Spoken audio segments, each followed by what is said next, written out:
Mic check. Peas and carrots, peas and carrots. Potatoes. Hi, I'm Ashley Daigle, and this is advice from the Cheerbrarian. Never heard that word before? That's because I smushed two words together because I felt like it. This week, we're going to do what we always do. Mix a dollop of advice to improve your life, born from a few of my successes and a boatload of my mistakes, with the book recommendation of the week, unearthed by my voracious love of reading, from self-help to historical fiction and everything in between. Today is part 2 of our Power of No series, wherein I'm encouraging us to say no to things that do not serve us. Today, we are talking about guilty pleasures. If you like what you hear, and I really hope you do, please, pretty please, with 2 cherries on top, tell 2 people about this podcast and send them a link to an episode you enjoyed, because direct word of mouth is huge for a little pod like mine. And now, let's get into it. So when I said that we are going to say no to guilty pleasures, I do not mean I want you to say no to things that you would quantify as a guilty pleasure. What I mean is I want us to take the phrase guilty pleasure and I want to erase it from the dictionary and put it in a trash can and kick it down the street. This sounds dramatic, but this is important to me. I don't know why. It just is. Because life is short. I want people to be able to like what you like and not feel ashamed or embarrassed or like they can't talk about it or even like they're supposed to talk about it. I just want you to get to be you, boo boo. Because the thing is, it is really easy to support a friend in this regard, right? I have no problem if somebody's like, oh, I really like this book, but I know it's not that popular, or I really like watching this TV show, but I know it's considered trashy. I'm the first person to say, listen, do it, like it. It doesn't hurt anybody, whatever. But it's easy also to turn it around to myself and say, but you shouldn't like that, or you shouldn't tell people you like that, right? But like, I want to give myself the same courtesy that I give to other people. And I want you to do the same thing. So today, we are going to work to understand what is a guilty pleasure? Why do we throw this phrase around? And how do I stop doing that? How can I have just the same amount of pleasure, maybe even more pleasure, but less guilt? As we break it down, I got to look up a word because that's where I always start is like, okay, if I want to understand guilty pleasure, what does it mean exactly? So we're going to start with the word guilt and make sure we really get what that means. So we're going to go back to my girl, who doesn't know she's my girl, but she is. Brene Brown, Atlas of the Heart.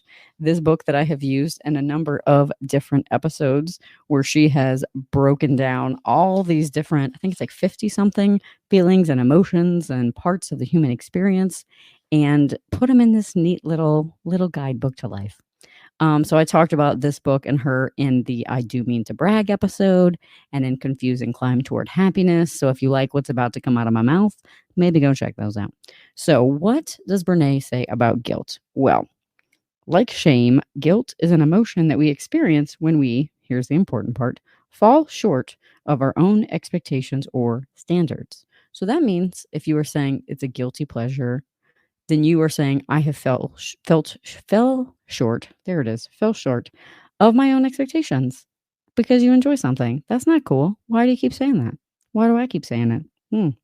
And with guilt, our focus is on having done something wrong and on doing something to set things right, like apologizing or changing a behavior. So by calling it a guilty pleasure, you're also sort of at the same time saying that you should change the behavior, but then you've got the word pleasure there because you enjoy it. So, like, what? We're tying ourselves in knots with this phrase, everybody. Like, truly. So I also wanted to know, okay, well, where did this phrase come from? How far back do I have to go? If I was able to build a time machine, where do I need to go and be like the first time somebody's going to say it and be like, zip, zip, zip it, and like have them not say it, just in case. I don't know. I'm not actively working on a time machine, but, I got some free time. Okay. So I found an article that is super exciting and interesting to me called Against Guilty Pleasure from the New Yorker from 2013. That is another person who's like, guilty pleasure is a dumb phrase. She doesn't say it that way. She says it with a lot more, panache. But here's something that I was just like, that floored me. So this phrase first appeared in the New York Times in 1860 to describe a brothel. So it seems like in 1860, they were really hammering in like guilt into that, right? But again, sidebar, if you are an adult paying another adult to spend time together, I don't think you necessarily need to feel guilty about that. But that obviously is a far cry from, saying that I like the MTV challenge show because I do. I love it forever and I don't feel bad about it. If you haven't seen it, I could do that could be a whole other podcast as me talking about MTV Challenge. Okay. But anyway, 1860 brothel, cool. When did it become popular? Well, around the 1990s. And what's interesting about that time period is like growing up in that time, it was difficult in some ways because there were some real distinctions between what was cool and what wasn't cool, and you were supposed to like things that were cool and not like things that weren't cool, especially in my high school. You could see it in pop culture, like oh my gosh, Saved by the Bell. The show Saved by the Bell. I used to have that box set DVD. Okay. I loved it. It does not hold up. You go back, you can't possibly let her in this many. Like, there is one person who is like on the track team and the football team and the volleyball team, and you're like, AC Slater. Some of those practices would happen at the same time. You can't do that. But there was this thing in the show where like the popular people were the ones you're supposed to root for. They were the heroes of the show. And then occasionally they'd have the nerds come in and they had pants like up to their eyeballs and, pocket protectors and glasses with whatever. And they, liked science and learning and reading and things like that. And it was very obvious that like those guys were losers and the other people were the ones you wanted to be like. And like that seems dramatic, but that's actually what it was like. And so it's not surprising to me that in the 1990s, we were trying to come up with this phrase for things that we like that we weren't supposed to, because you couldn't just like things that weren't popular. And so the article goes on to say that, guilty pleasure could function as a signaling mechanism. So it's an indicator that one takes pleasure in something but knows that they shouldn't. Once distinctions were blurred, you could announce a love for pop culture that you would have been too ashamed to admit. So it sort of gave you this like protective blanket between you and like, getting laughed at in the street, because you're like, no, no, like I like it, but like I like it ironically. Like that's okay. I don't really like it. I like it in a funny way. And that's just, again, that's an exhausting backbend we're trying to do to ourselves to just like things. If you've got a few minutes, this article, I'm going to link it in the show notes. It's super interesting, but the stack of pancakes of the article, which aligns with sort of what I'm talking about here, is that the guilty pleasure, and this is a little wordy, but it's worth it. The guilty pleasure seems to me, the author, the distillation of all the worst qualities of the middle brow, the condescension of the highbrow, without the expenditure of effort, along with mass culture's pleasure seeking, without the unequivocal, there it is, enjoyment. So it's like, it's not highbrow enough to where you can be proud of it, but it's not like lowbrow enough, so you're just sort of like mishmashing it together. And so at the end of the article, she goes on to say, and this is like the chef's kiss, if you want to listen to Rihanna while reading the latest from Dean Koontz, just go ahead and do it. Don't try to suggest you know better. Forget the pretense and get over yourself. You have nothing to lose but your guilt. I'm going to say that again. You have nothing to lose but your guilt. And wouldn't that be great? Less guilt. And like, you may be sitting there saying, like, Ashley, you are getting real dramatic about a phrase that I use, I don't know, once a year. Like, it's not even that like big of a deal. But the stack of pancakes from me to you for this whole episode is that language matters. Like, what you say to yourself and what you say to other people and how you like think of yourself, it really matters. And that's why I think it's important to sort of rethink how we are ascribing guilt to things. And language can also evolve, y'all. It is constantly changing. So I invite you to join my one woman movement to stop using the phrase guilty pleasures. And if somebody's like, oh, it's my guilty pleasure, you can say, oh, it's cool that you like it. I don't know if you need to feel guilty about it, but like, that's cool, in a nice way. You don't need to like attack people. If somebody's like, oh, this is my guilty pleasure, like, you don't need to like make a citizen's arrest or like tackle them. Just, I don't know. come up with a nice way to sort of maybe push back on that. If you think that feeling is that little mean voice that's trying to tell you, like, you shouldn't like this thing, and so you have to say that you feel guilty about it, here are some options you can take. So, guess what? You don't have to tell anybody. I'm not telling you you have to go out in the and again in the streets. I don't know why everything's in the streets, but that's where we are today.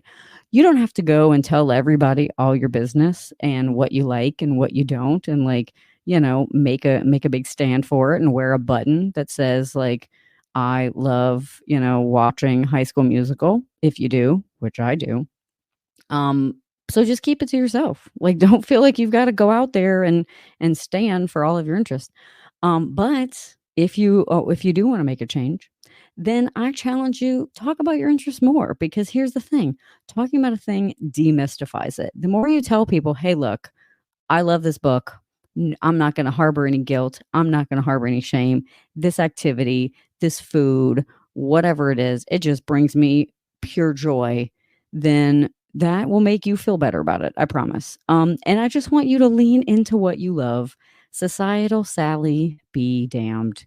Um, Linda Lame Sauce is my negative voice for like judgment. Societal Sally is when I'm worried too much about what other people think.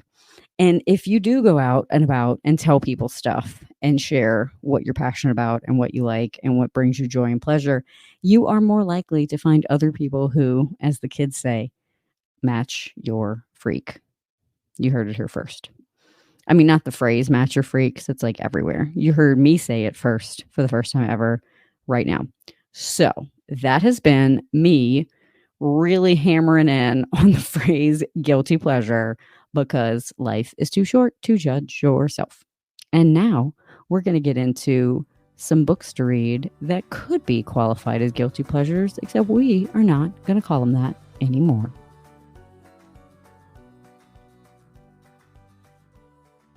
We are entering into the unrequired reading zone, where I will talk to you about some books. Specifically, if you are looking for more inspiration on this topic, if you want to dive in a little deeper, then here are two this week, two Cheerbrarian approved book series that you can check out. Before I get into them, though, I have to digress and give you some background, because it was harder than usual for me to pick these books. And at first, I'm going to be very honest with you. At first, I told myself, oh, you know what? You're just having a tough time picking out something that could be a guilty pleasure, because, you work so hard to not think of things as guilty pleasure. So you're just like cool with like everything you read. And like, oh gosh, I'm so self congratulatory. Go me. Here's the thing. That's not true. That's a lie I told myself. The real truth is that when I look at, the things I read going in my Goodreads, I tend to read things that I would qualify as either highbrow, like literature.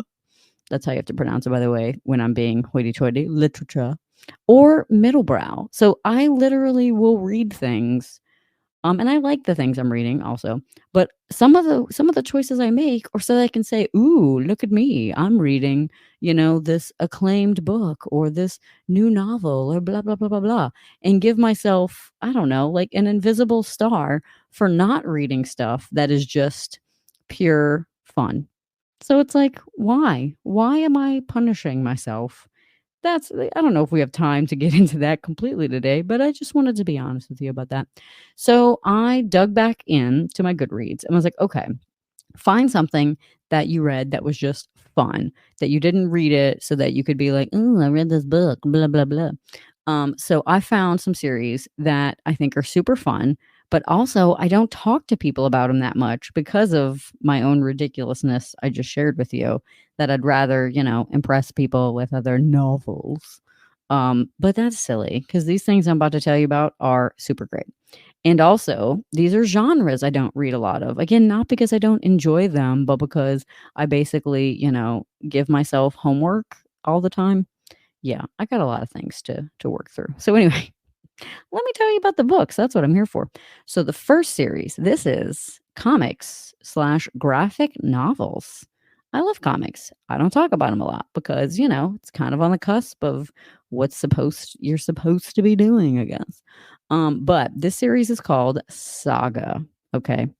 It really puts the graphic in graphic novel. I want you to understand that. Within the first few pages, you will understand that this world is a very violent and difficult place. This is, hear me very clearly, this is not a comic you leave out in your house for prying non adult eyeballs who might be fascinated and say, "Ooh, picture book." No, keep this one where children will not get to it. It is not for children, it is for grown-ups. So take that in, consider yourself warned. Just don't leave it lying around. But what is it about? So it is a real like Romeo and Juliet meets Star Wars sort of situation. So there are two soldiers on opposite sides of a very bloody and very long war. She's a guard, he's a prisoner. They're two different species. They fall in love, they make their escape, and they are now in the center of a galaxy wide search because they have managed to procreate, and it's possibly the first time two their two different species have ever made a baby. So it's not clear at the beginning what their daughter's going to mean for the conflict exactly, but they are on the lam and they are being pursued by robot royalty and cold-blooded mercenaries. So now, if you take on the series, I want you to know now they have just released the 11th volume. So it's a bit of a commitment, but like it's comics. So the volumes have like 3 or 4 comics in each binding, I guess. But you could read it in like 40 minutes because it's comic books. It's not, it's not a lot of words. But if you give it a chance, you will tear right through them. They will it's an emotional journey, honestly. There's a lot of great stuff in there. And if you take a look at it and you need some moral support as you go through, hit me up. I'm happy to talk you through it. I am almost caught up. I think I've read 10. I need to get 11. So that is series 1, Saga by Brian K. Vaughan. The other series that is something super popular that I read and enjoyed and don't talk about a lot, and it's in the popular fiction slash romance category, again, that I don't read a lot of because of my own, baggage about reading, is Crazy Rich Asians. So I also do this thing where like I like to be an early adopter. So I like to read something or like something like before it's super cool, or wait like a really, really long time to then read it later and be like, I also agree it's cool. I don't know why. I don't know why, everybody. But like this is a sidebar, but I recently, like 2 weeks ago, did my first Wordle. Just like, remember when everybody was doing Wordle and it was like cool and everybody sharing their scores and it was like fun? I just was like, no, I'm not gonna do that because I don't know, it looks too fun. Anyway, I'm bagging on myself a lot today. I'm just trying to be honest about what I'm bringing to the table. Okay, back to Crazy Rich Asians. So you've probably seen it. It was a huge hit, both as a book series and as a movie. So what's it about? Rachel has been dating her boyfriend Nick for a while, and he's the best man at his friend's wedding back home in Singapore. And he wants to take her for the event and for the summer. So she agrees.